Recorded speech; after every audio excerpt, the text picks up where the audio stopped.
Alice wamukubise bingana iki, wamubabaje bingana iki, wamukoreye iki, nkene igisubizo kimwe cy'ikintu wamukoreye. Giho urabizi ko nta kintu kibabaza Alice nta kintu nzi. Mbwira ikintu wamukoreye. Nta kintu na kimwe ngiye nshobora gukorera Alice cyamubabaza. Alice se yakubwiye ko ari cyo namukoreye? Ari amarira yiraga nayibyishimo.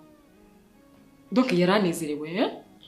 Erega Gihozo ugomba kumenya ko Alice njye na Alice turi bakuru. Uko byaba bimeze bakuru wo kurizanya. None se urumva ngiyewe hari ikintu nakora cyangwa nakwifuriza Alice kibi?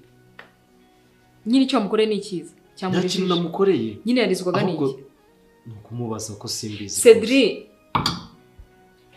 Alice yarizwaga n'iki? Nkene igisubizo cyawe. S'il te plaît ntutume subiremo rimwe kabiri.